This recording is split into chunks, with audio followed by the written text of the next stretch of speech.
give each candidate about 10 minutes to talk, and then there'll be time for questions after. I'm going to want to walk around with the mic if you have a question to ask the candidate when he finishes speaking. All right, and we'll get started. Mr. Widener said he's in a time crunch, so we're going to start with Ken Moore on that far end, and then Stan, and each of you will have 10 minutes. I don't think I need the mic. I'll speak up. All right. Well, first of all, I'd like to say it's wonderful to be here. Thank you. It's really good to be here amongst people who are concerned about our government, as I am. I want to give you a little bit about my background. As a young man, 35 years ago, I cleared a space in the woods with a chainsaw with my house. I used the lumber from the trees. I built my house, my own hands. We raised 3 children in it. They all graduated from Yamhill Carleton High School. It's been a good life here. I want to give back. I farmed the ground here. I've raised oats and alfalfa.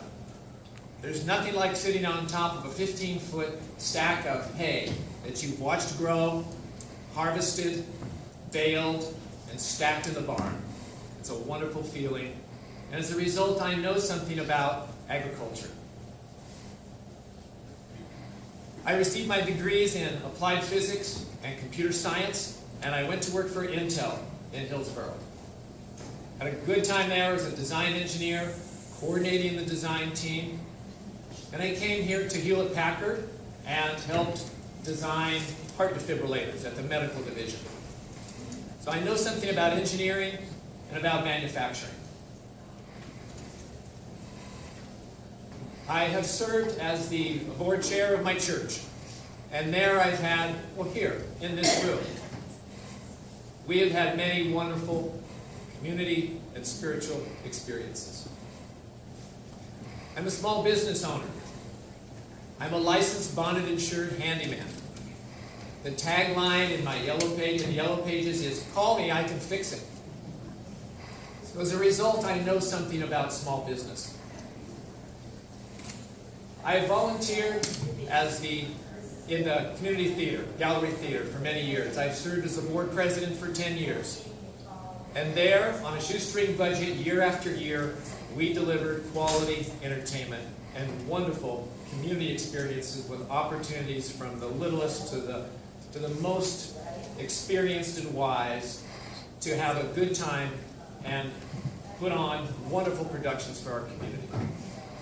The feeling in that lobby after a big production of, say, Peter Pan or Annie, there's nothing like it when the community comes together with joy around the talent and experience of families together with their children.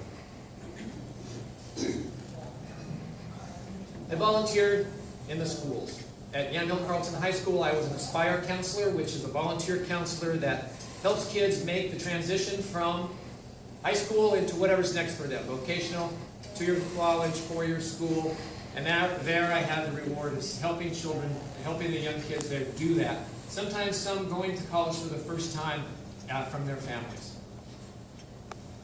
So as a result of all this, I know something about education.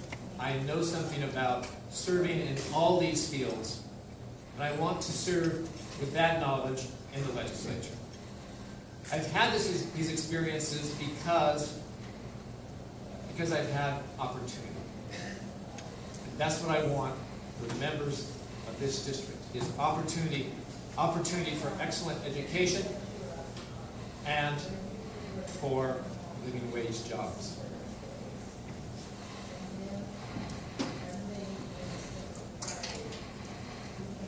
People often ask me, why am I running? What got me off my political couch was my concern about moneyed interests buying the votes of our legislators and controlling our democracy with money.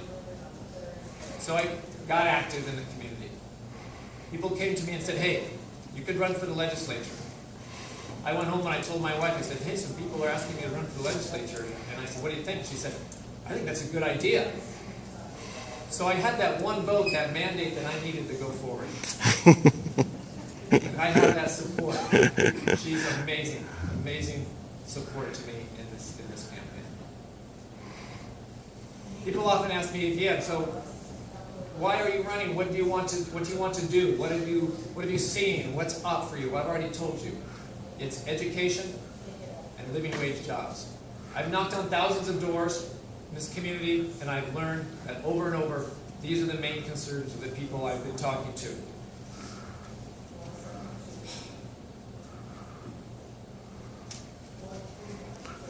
I said yesterday in a forum at the Kiwanis Club that I had concern about our representation here in this district.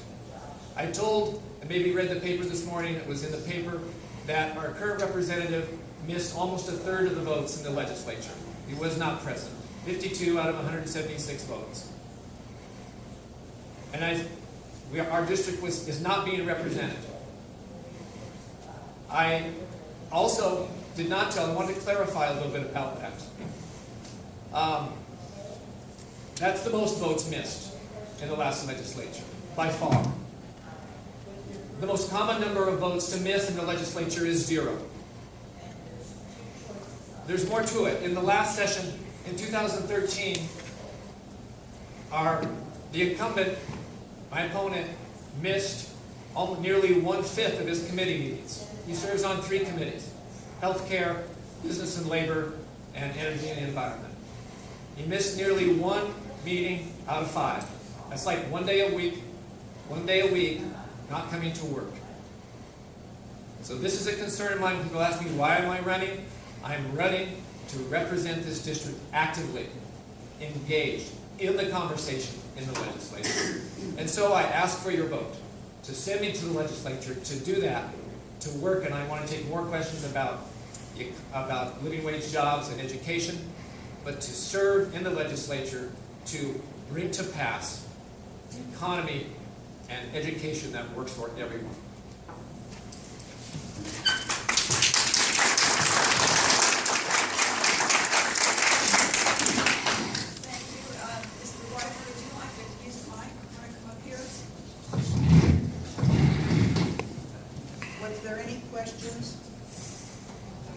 At the end. Was there any questions to be asked of him, Mr. Moore? Okay.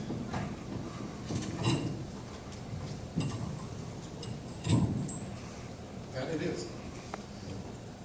Well, first of all, I'd like to say I'm proud to be here because I've had the opportunity to work on a lot of senior issues while I've been in the legislature. So sat on Human Services Committee and everything. One of the things we ran into as I was there is we had an elderly couple who had a local improvement done in front of their house where they put in new sidewalks and sewers and everything, and they didn't have the money to pay for it.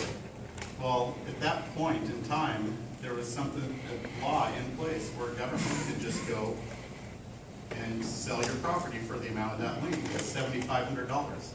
This was a brother and sister. They both lost their spouses, lived together, their house was paid for, and somebody went and bought their house for $7,500, and they were put out on the streets when they weren't able to make it. They didn't have the money for taking care of it. So I'm proud to say that was a bill that I went and changed the law to benefit seniors so they could go out, if it ever did happen to them. The government now has to sell their house for 80% of what the market value is. So that was the first thing that I got to do for seniors when I was in the legislature, was that bill there. One of the other laws that I got to work on was I started working with a fellow named Ollie Zamani, and it was dealing with elder abuse. So a lot of the homes and stuff where seniors go to, we don't have a lot of information on it. And we started working with them where we could actually start rating them with a 5-star rating, 4-star rating, things like that. And you could see if there's ever been elder abuse or anything that's happened to a senior in that living facility. So it's one of the things that we worked on. It actually got put into an elder abuse bill that went through the Human Services Committee when I sat on it, and was part of a bigger, more encompassing legislation. And I'm proud to say that we got that done, and it's another piece of legislation that we moved for seniors.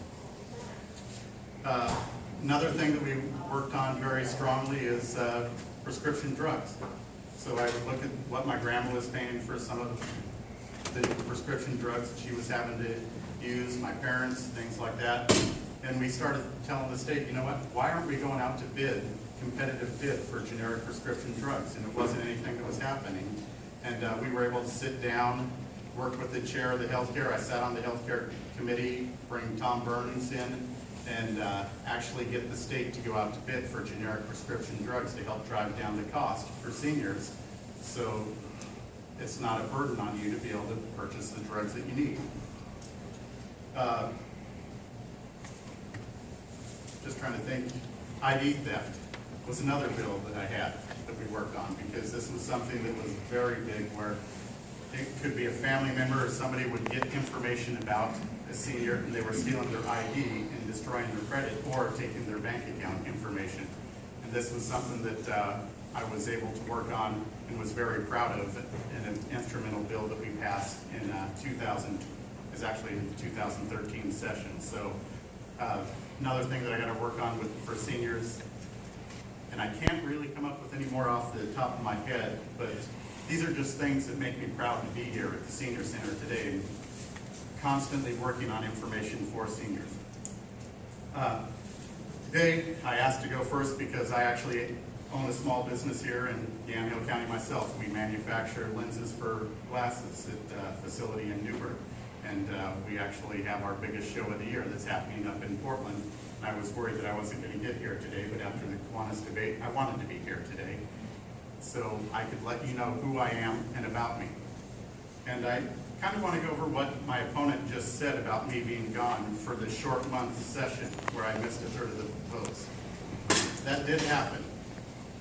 I had a son that's 17, was a junior in high school last year, and he came down, had pneumonia, and was in the hospital, and we were wondering what was going on with him.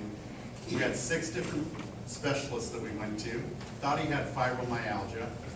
It was just one horror after another, and the doctors still haven't figured out what's wrong with him.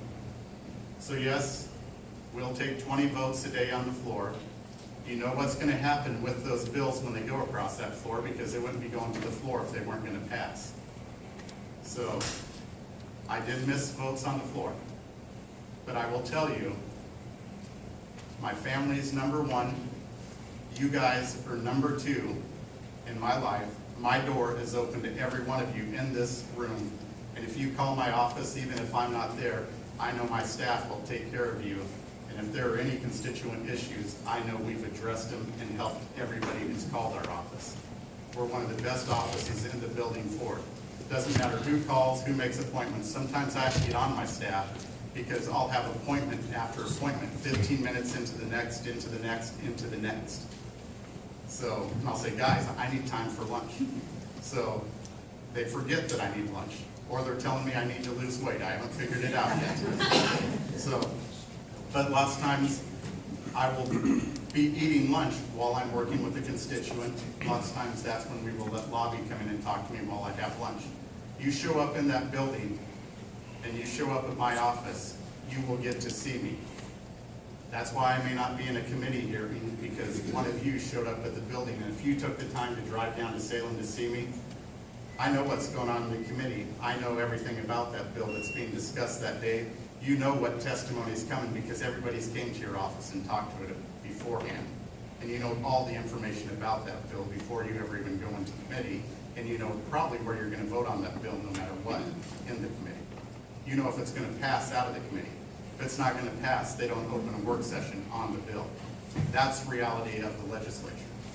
The speaker will not let a bill, especially the speaker we have right now, go to the floor if she doesn't have the votes to make that bill pass. That's the way politics works. So everything's done before it ever gets in the committee. Lobbyists, you come and meet with me in the office. We discuss the bills, the issues, right in the office. and we determine whether or not that bill should move forward. And then when we go to the committee, we point out all the holes in that bill, and we make it clear to the chair of that committee we are not supporting that bill, or we are supporting that bill. And we'll meet with them on the side to discuss those things. So a lot of it's done outside of the committee. You know what's going to happen in the committee, on the floor, before it ever gets there. When I show up, I have all my bills there. I know how I'm voting on them before anything ever takes place. But for the short session, that is true, what my opponent said. I can tell you, since I've been in office, I have made 93% of the votes. So over the last 6 years, I have made 93% of the votes on the House floor. I had to deal with the sick son, and I had to leave for work on one trip, just like I have to go to basically back up to the convention center today in Portland, because the optics show happens once a year. It's Friday and Saturday. 2 days. We're citizen legislators, so unless they're going to pay us more, because everybody compares us to what the federal guys did at $270,000 a year, and actually Senator Merkley was able to sign up for the Oregon Health Plan at $270,000 a year. I have not done that, and I only get paid $1,800 a month, or I think it might be $2,000 a month as a legislator now. So you don't raise a family on that. So if you want to see a wife get upset, try to raise a family on $2,000 a month while you have 2 boys in high school. So luckily I'm down to 1. So that gives you, just wanted to bring that to light and everything, let you know what went on, why I missed those votes. I was out for a week, and it was because I had a very ill child. So we still don't know what's wrong with him. Winter's coming, and he's coughing up green stuff again. I got the call. My wife was concerned with him yesterday, and he's going back into the specialist. We did 6 different specialists for him. So these are issues that, as a legislator, a citizen legislature, you need to make sure your family's first, constituents second, then you go to your caucus after that. But every one of you is #1 in my office with any concern or issue you have. That's been very clear to my staff since day 1. We've been very vocal on helping people, reaching out to people, and working with them. It doesn't matter if you're Democrat, Independent, Republican. We don't care. We want to solve problems. And that's how my office functions, and it's what we do. So with that, I'm open to questions.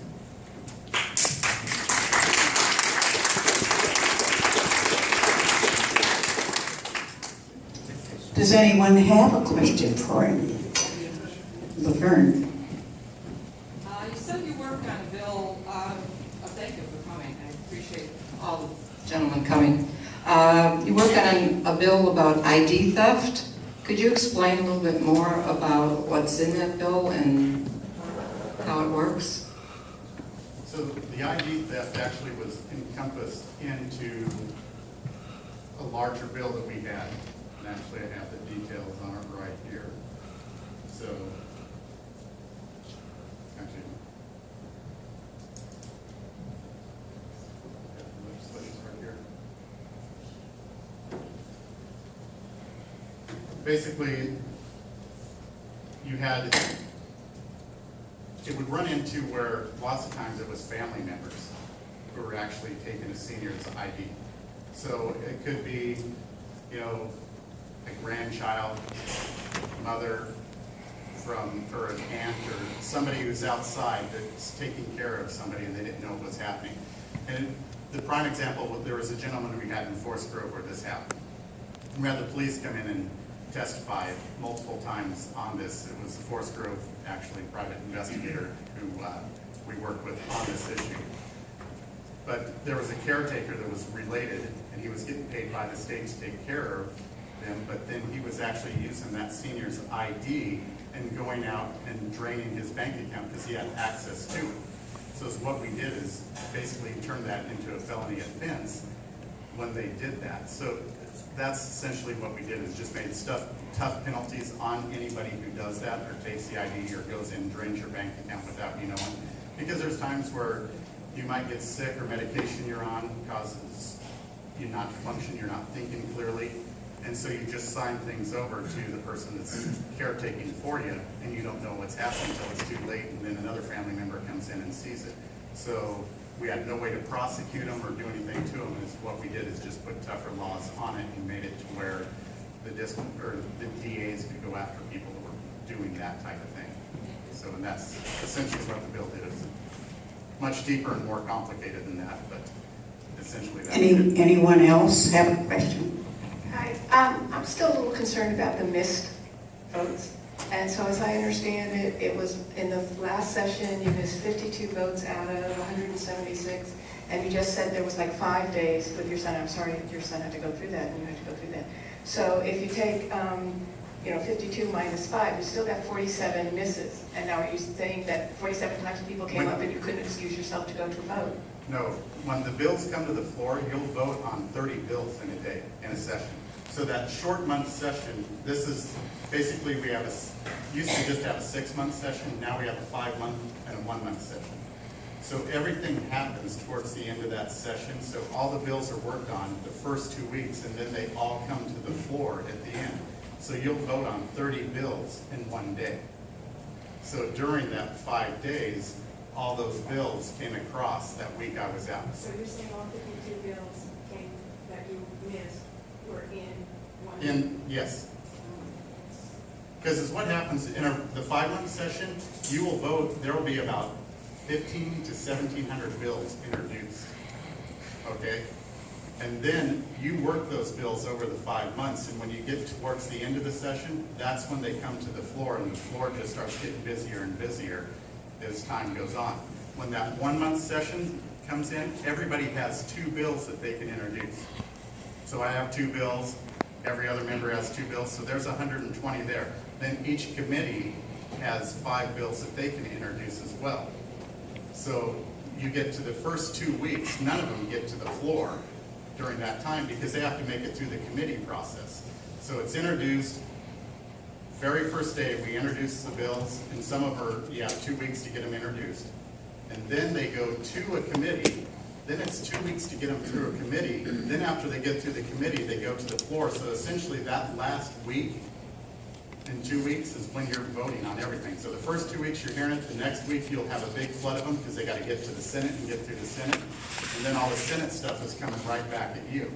So you get in those bottom 2 weeks, it is just, you're on the floor all day long voting on bills. So it's like, so you have to submit, I don't know, an excuse, so you have like an excuse of like ridiculous or something like that. Yeah. And that covers. They're all excused absent. And that scout covers all of like the 52 votes. Yeah.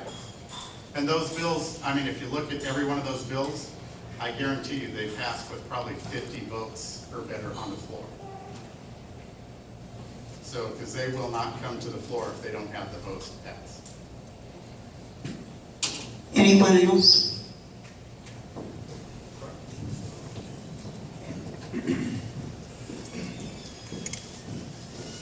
And actually, I'll be real quick. I was just going to say that there was only 20 days that we actually did the February session last time too. Hi, I'm Phoebe. Speaking to this, I'm confused about the first example you gave of helping change a bill that could take people's property away, and you got it made so they could take it away for 80% of its value? No. So here's what happened. Okay. Who did the work on the yard or whatever that they couldn't pay for? So it was the city of Eugene. So I'll tell you the whole story, exactly what happened. So, because this was brought to our attention by a gentleman, a constituent actually, because he knew the people that it happened to. So it was an elderly brother and sister who lived in a home in the city of Eugene.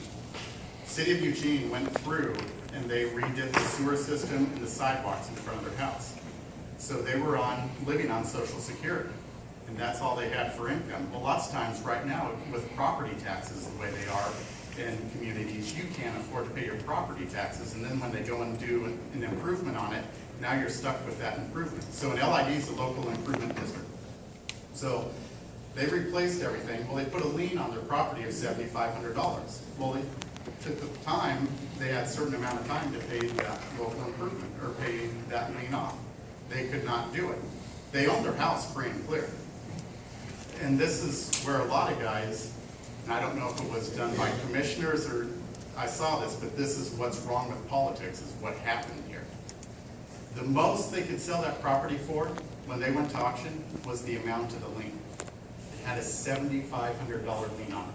So here is an elderly brother and sister living in a home that's paid for. They can just barely keep up with the taxes and take care of themselves.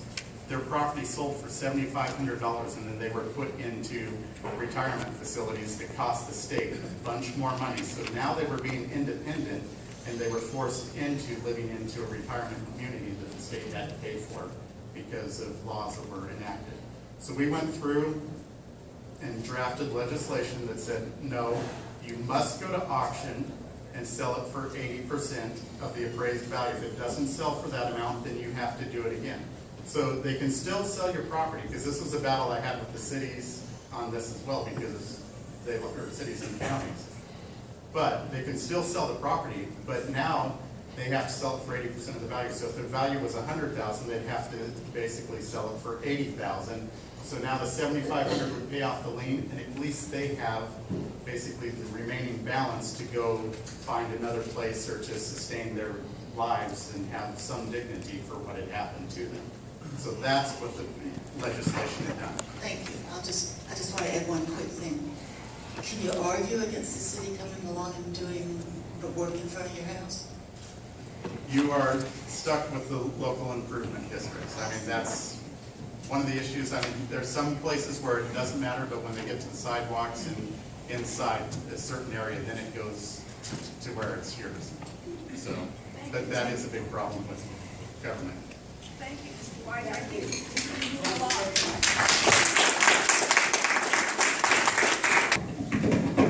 Okay, this is for Mr. Moore. This is kind of a follow-up question.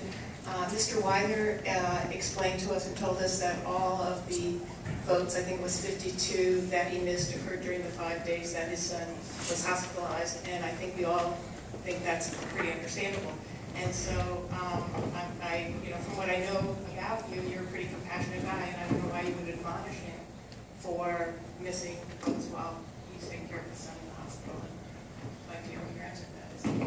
Thank you for asking the question. The legislature met 27 days through February and March of this year. And Jim missed 7 of those days, approximately a third. They were scattered through February, and then there was 4 in a row in March. The March dates were the dates that he said he was on work and travel. I have here the excuse slips that he wrote for those days in February. This one is, he called in on February 11th, and he said his truck was stuck. And his son, you can look at these afterwards. Here's another one on March 3rd. This is the one that led the 3rd, 4th, 5th, and 6th, and 7th. Those days when he was on work and travel. That one's here. And then there were 2 other days in February he missed. February 15th says family situation. Maybe that was the day when he was dealing with his son. I don't know. It's not here. The remaining day that he missed that was excused was February 19th, and it says work-related. The votes were scattered throughout the days. There was never a day with 50 votes. So I don't know the answer to these facts and what he said. I don't know how they collaborate.